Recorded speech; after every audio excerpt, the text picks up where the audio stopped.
Have you ever smiled when you were filled with rage? Nodded yes when every cell in your body was screaming no?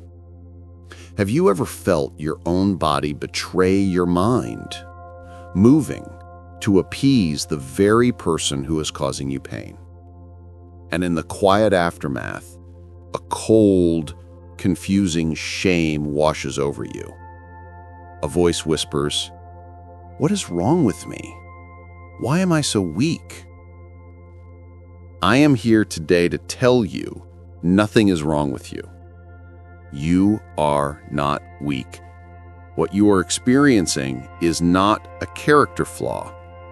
It is a brilliant, powerful, and deeply misunderstood survival response. You have heard of fight or flight. You have likely even heard of freeze. But there is a fourth response, a missing piece of the puzzle that explains a lifetime of people-pleasing. It is called the Fawn Response. It is the instinct hardwired into your nervous system to appease a threat, to become helpful, agreeable, and useful, to essentially say with your body, "If I make you happy, you will not hurt me." This is not a conscious choice. It is a biological reflex as involuntary as pulling your hand from a flame. It is the biological engine of the people-pleasing shadow. The problem is, for many of us, this survival switch got stuck in the on position in childhood, and it is still running your life, draining your energy, and silencing your soul today. In this conversation, we will de-shame this response by understanding its science. We will explore the 7 signs that you are living in fawn mode. And most importantly, we will take the first, simple, body-based step to begin the process of rewiring your nervous system, to teach your body that the war is over, and it is finally safe to stop. Your body is not your enemy. Let us begin there. But it can feel like a traitor. It can feel like a disloyal friend who smiles at your abuser, who agrees with your critic, who moves to serve the very people who are draining your soul. And you stand in the wreckage of your own good intentions, wondering, why did I do that? The answer is one of the most profound and compassionate truths in all of psychology. You didn't do anything. Your body's ancient, intelligent survival system took over. To understand this, we need to understand the 4 core options that your nervous system has when it perceives a threat. Think of it as the original operating system of the human animal. It is called the threat response cycle, and it has 4 programs. The first 2 are famous. Fight.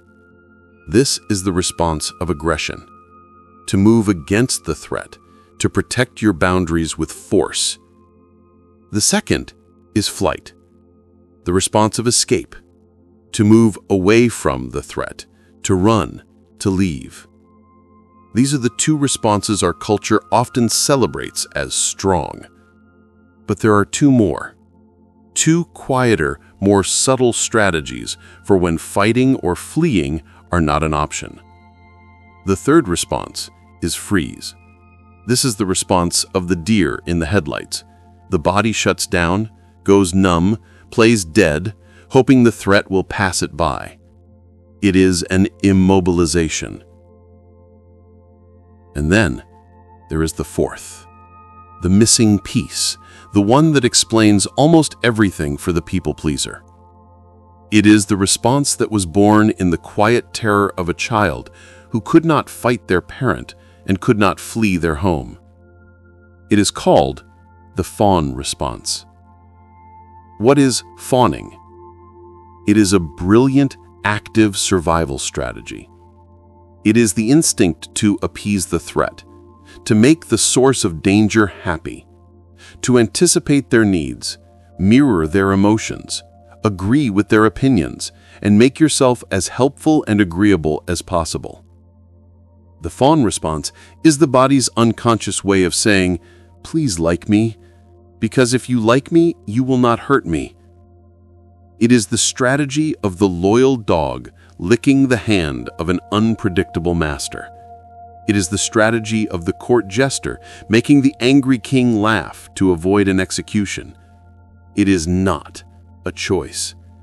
It is a lightning strike of instinct that bypasses your conscious mind entirely. For the child who grew up in a home with an angry, depressed, or narcissistic parent, fighting was impossible. Fleeing was impossible. Freezing might work sometimes, but it didn't create connection. So the nervous system, the brilliant, adaptive animal of the body, chose the smartest option available. It chose to fawn. Let's go back to Chloe. She is not a teacher today. She is 10 years old at a tense family dinner. Her father is sitting at the head of the table, radiating a heavy, volatile silence. Her mother is fluttering around, a ball of anxious energy. Chloe's nervous system, her emotional radar, is on high alert. It is not thinking, it is scanning. It registers her father's clenched jaw as a potential threat. It registers her mother's high-pitched voice as a sign of instability. In a fraction of a second, her ancient survival brain makes a calculation. Fight? Impossible. She is a child. Flight? Impossible. This is her home. Freeze? That might make her father angrier.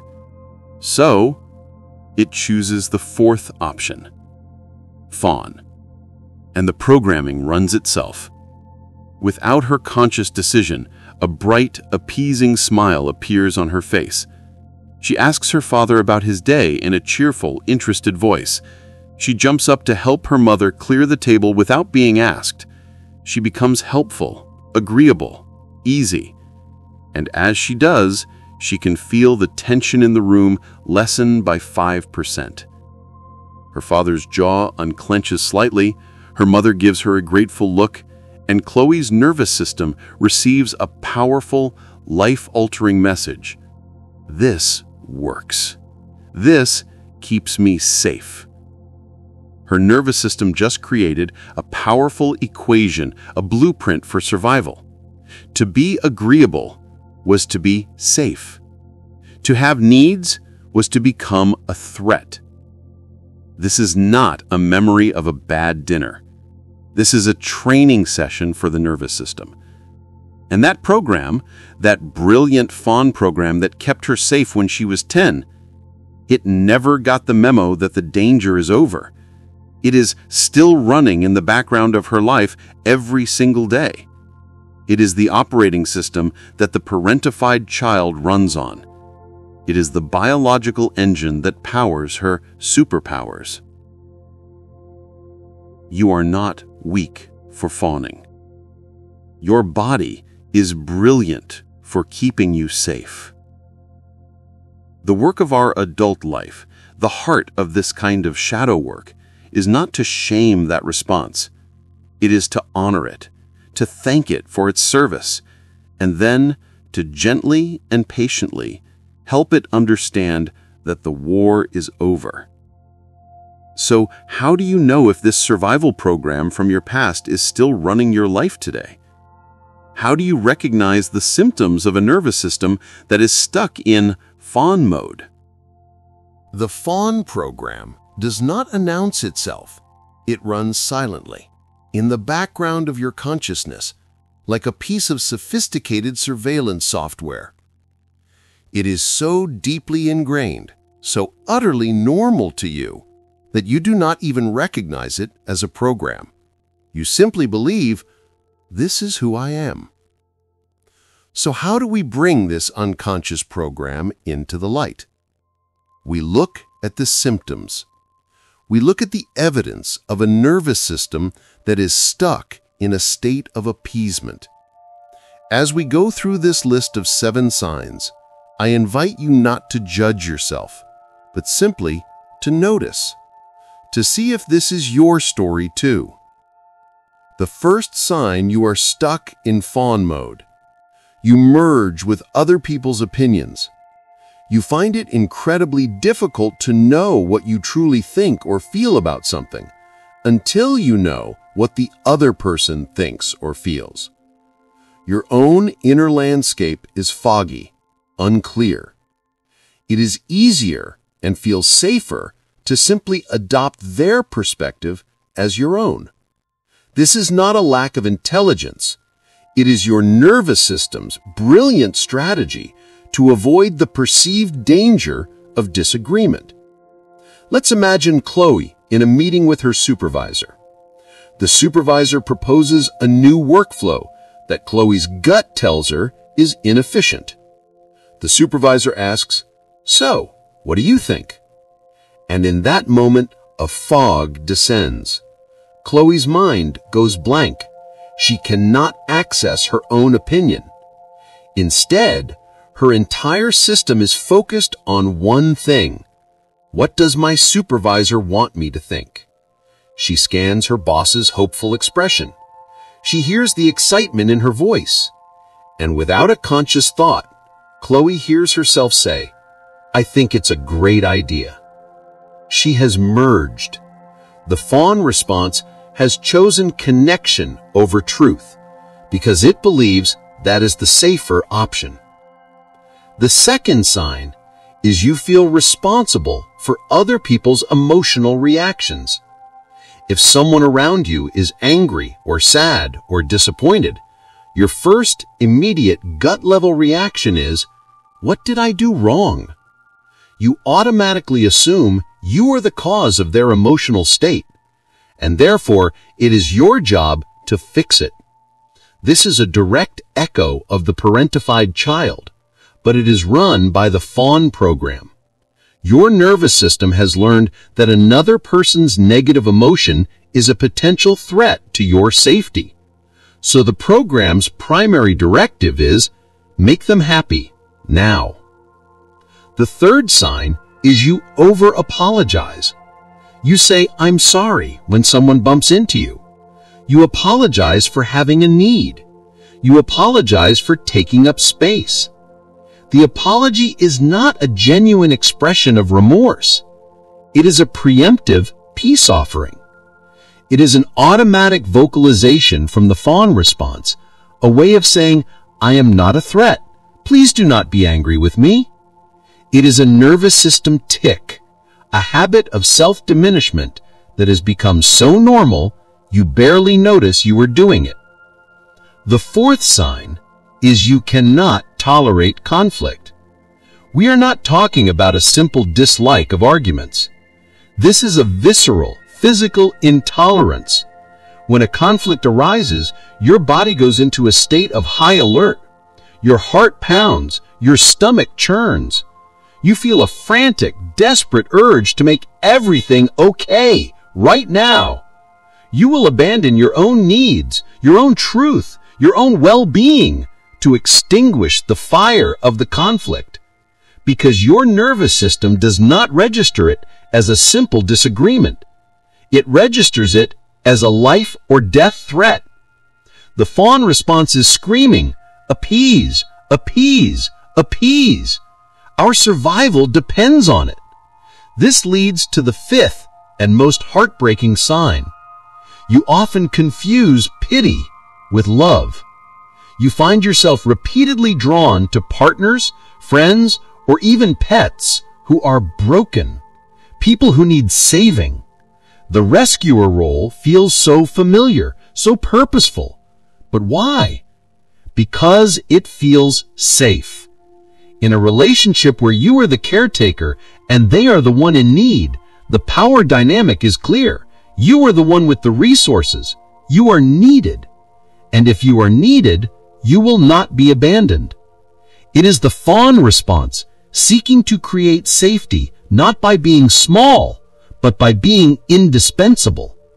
The sixth sign is perhaps the most confusing. You feel numb, about your own needs. When a friend asks you, "What do you want to do?" or "Where do you want to eat?" you genuinely do not know.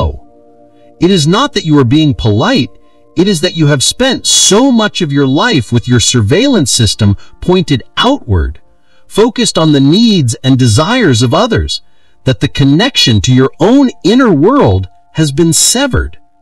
The fawn response has no use for your own needs.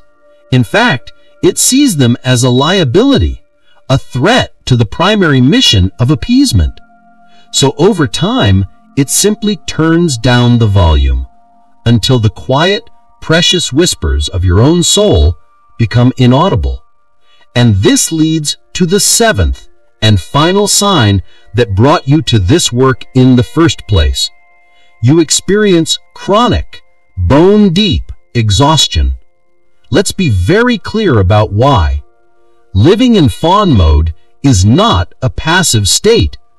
It is a full-time, high-intensity job for your nervous system.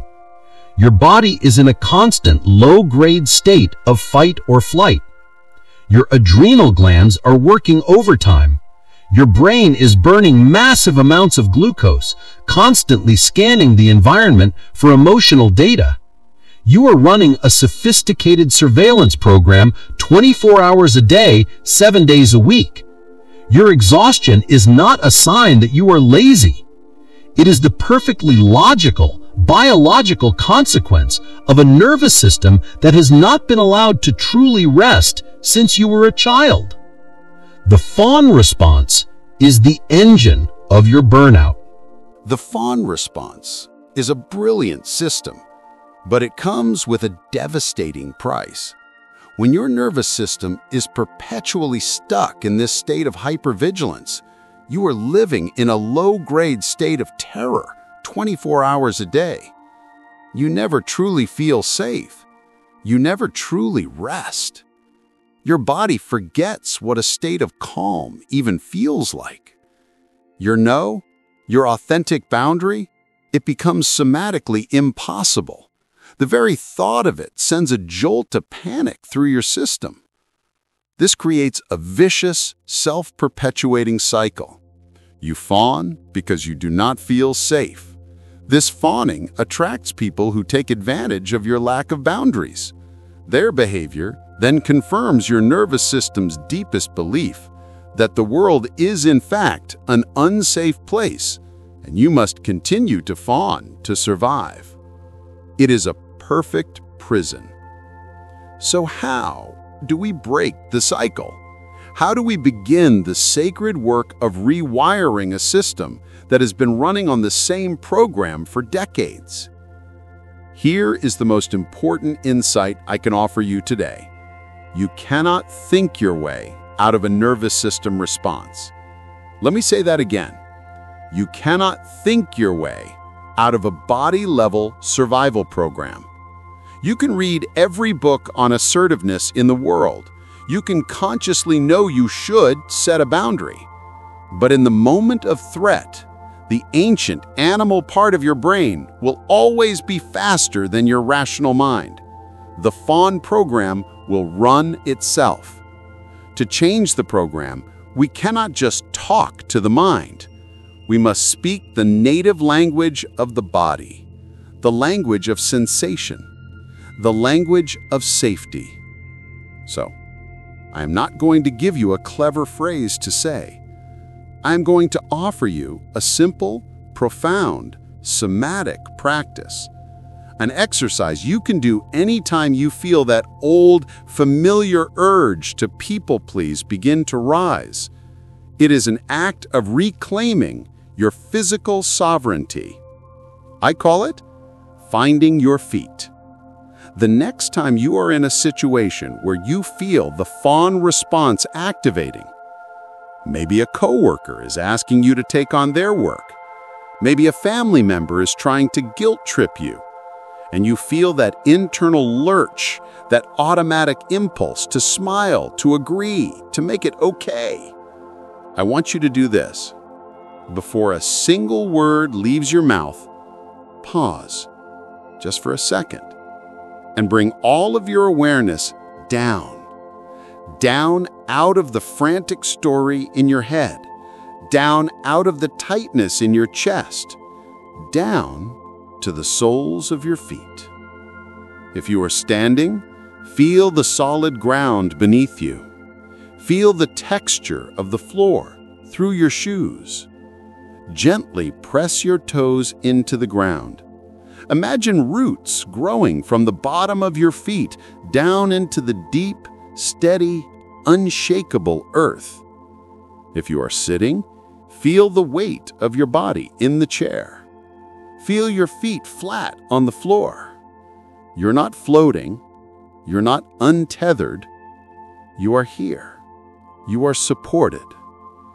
Now, take one slow breath, and as you breathe, you're going to say a simple truth silently to your nervous system. You are speaking directly to that ancient animal part of your brain. You say, right here, right now, in this moment, I am safe. I am supported by the ground beneath me. I am allowed to be here. I am allowed to take up space. That's it. It may not seem like much, but what you have just done is profound. You have interrupted the program. The Fawn response is a strategy of disconnection. It disconnects you from your body, your needs, your truth. This practice is an act of radical reconnection. You are re-inhabiting your own body. You are sending a direct, non-verbal signal of safety to your brainstem.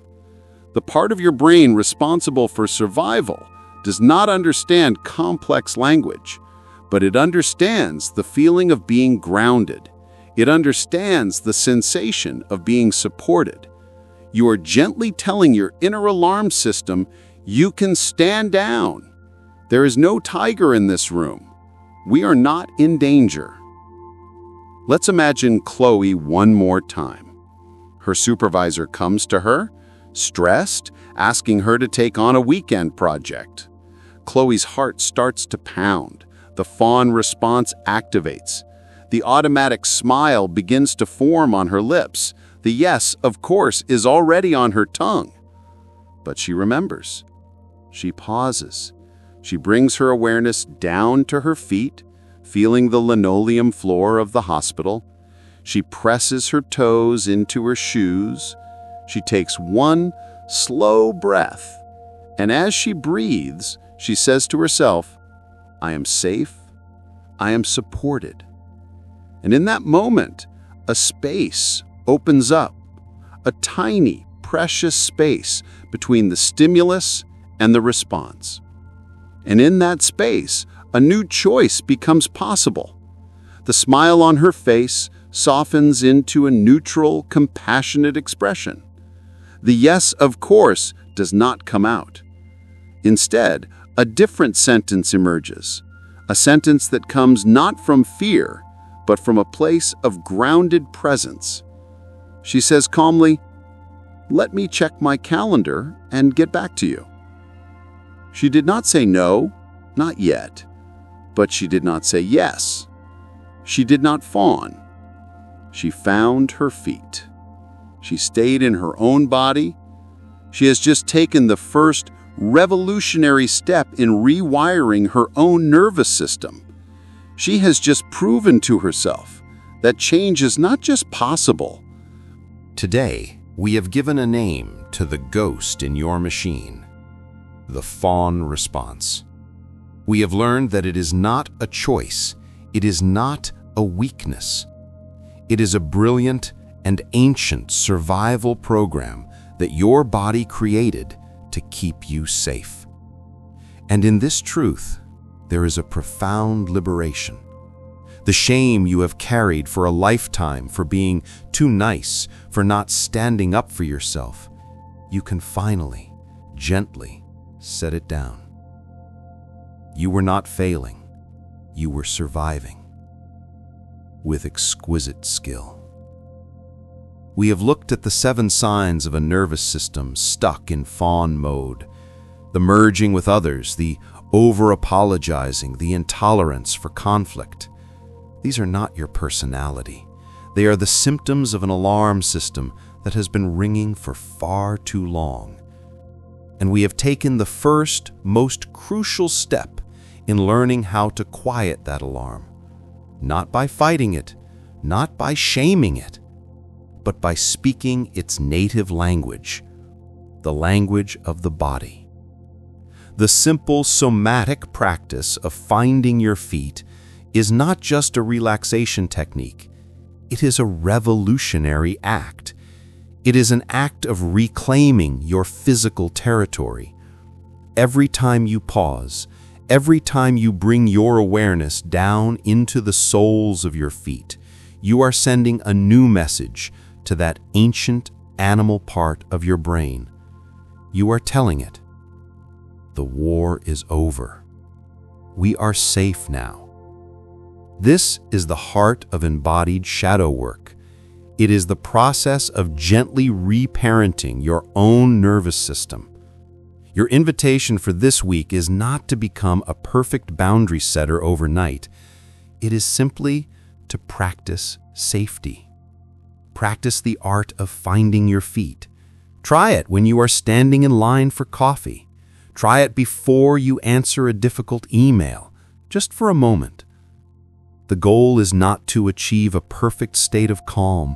The goal is to build a relationship with your own body, a relationship of listening, of compassion, of trust.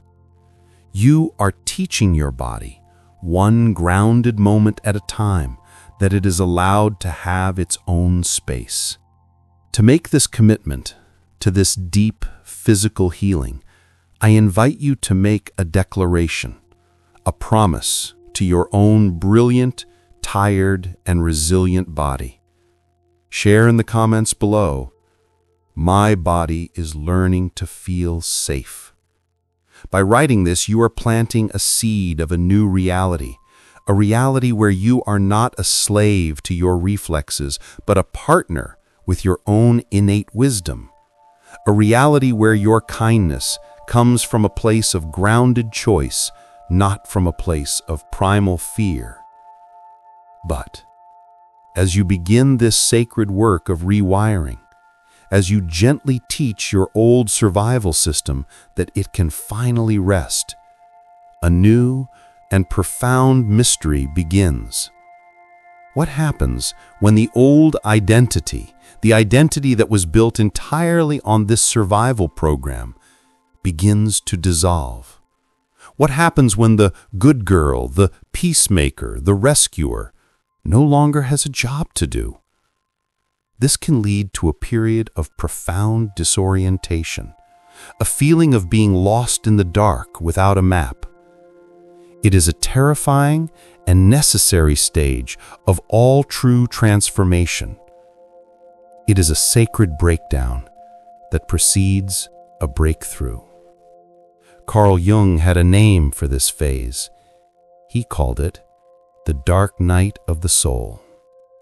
And that is the mysterious and life-changing territory we will have the courage to explore in our next conversation.